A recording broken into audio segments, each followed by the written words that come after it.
In ancient times, the god Emperor of Yiti was amongst the most powerful rulers in all the known world. The empire was prosperous, with wealth that surpassed even Valyria at its peak.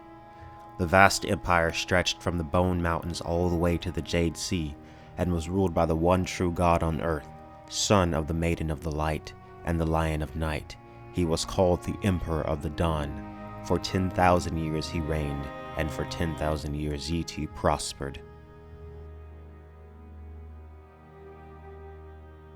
According to the world of Ice and Fire, Yiti is believed by some to be one of the first places where mankind climbed out of the pit of savagery and into civilization. Yiti was one of the first places to have towns and cities, and also one of the first to develop a system of writing. If legend can be believed, the wealth of Yiti was such that its princes lived in houses of solid gold. Its cities were grand spectacles larger than any found in the West, and Yiti's armies were vast, thought to be of nearly unimaginable size. Yiti itself was a vast kingdom, full of rolling hills, deep lakes, jungles, and mighty forest, all bound together under the rule of the Dawn Emperor.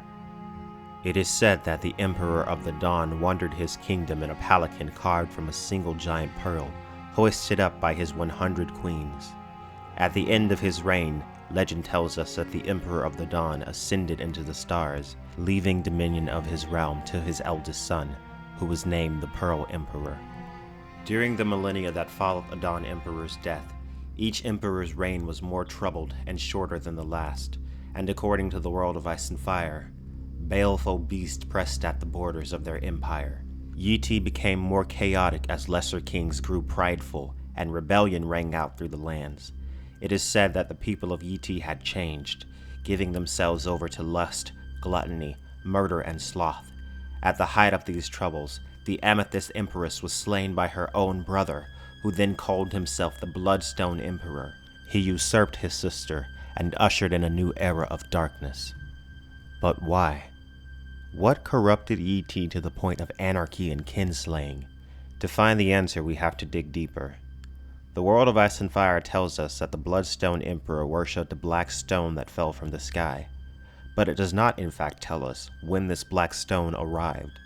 The stone could have very well existed since the ascension of the Dawn Emperor. The stone itself is clearly a reference to the work of Lovecraft. It is otherworldly, and is known to cause terrifying dreams that can lead to madness. The black stone is mentioned multiple times in our story, including but not limited to the Sea Stone Chair, the Monument of Toad Isle, and the base of the High Tower at Old Town. It would seem that the arrival of the Bloodstone Emperor's stone correlates with the descent of Yiti into chaos and darkness. It is known that during his reign the Bloodstone Emperor practiced many dark arts, including torture and necromancy, not unlike many still do in Asshai until this very day. In fact, the practices of the Bloodstone Emperor align well with modern-day practices in Asshai. Asshai itself is made entirely of the same black stone, and no magic is forbidden in Asshai, even magic that requires the extraction of human life. So is there something about the black stone that causes people to become mad, or perhaps obsessed with dark magic? Beyond Yiti's fabled 5 forts, hiding in the frozen gray waste, waits the haunted city of Kadath. It is said that Kadath is a place where unspeakable rites are taking place, all in the name of ancient mad gods. And upriver through the heart of darkness past Asshai lies the dark city of Stygai, where no man dare venture. Both Stygai and Kadath are Lovecraft references. Both are ancient places where malevolent gods live. It is also common in Lovecraft's work for sleeping or dormant gods, such as Cthulhu, to send dreams into the minds of humanity, leading to chaos and sometimes insanity. With all this considered, the Bloodstone Emperor's black stone could possibly mark the arrival of these deities. The baleful beasts mentioned earlier could refer to these gods, or their minions. Of course, so-called gods in Lovecraftian lore are really just supreme beings far surpassing the intelligence of people. Humans are inconsequential to them and merely tolerated. I would argue that there is evidence that such beings exist in Martin's universe as well, although they are far more abstract, affecting the world only through suggestion. Was the Bloodstone Emperor corrupted by such beings? It is believed by many in Yi that the Bloodstone Emperor's actions led directly to the event which is now known as the Long Night, a period of time where darkness ruled for a generation. The world of Ice and Fire also counts the Bloodstone Emperor as the first High Priest of the Starry Wisdom, a nefarious cult. The name is again borrowed directly from Lovecraft. In his lore, the Church of the Starry Wisdom worships Nyarlathotep, also known as the Chaos King. So we have a mysterious, insidious black stone, a malevolent old city hiding in a frozen desert, and a baleful cult that worships a god of chaos, all of which would be expected if Lovecraftian-type entities were present in the A Song of Ice and Fire universe. And since it was the Bloodstone Emperor's worship of the Black Stone and his other dark practices that were believed to have brought about the Long Night, does that mean that it was the will of these so-called gods?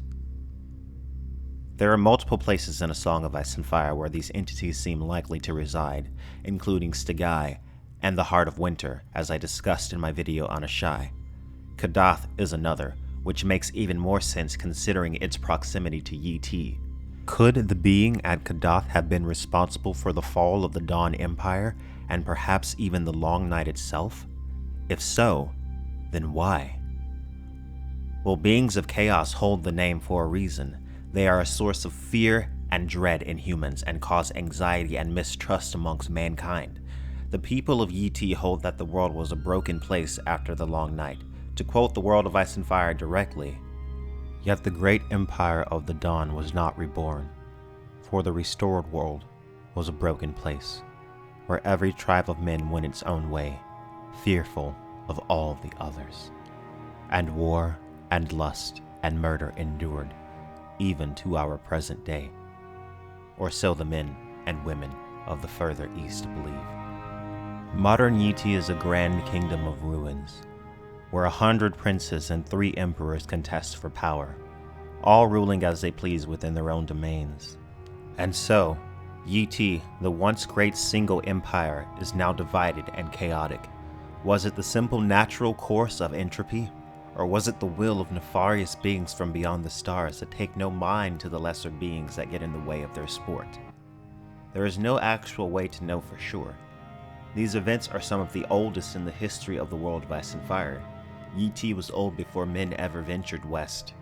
All we can say for sure is that Martin has made very clear references to H.P. Lovecraft's mythos, especially in regards to the Black Stone, madness, and chaotic gods, but we will likely never know for certain. Thank you guys for watching. Make sure you like and subscribe for more ideas of Ice and Fire.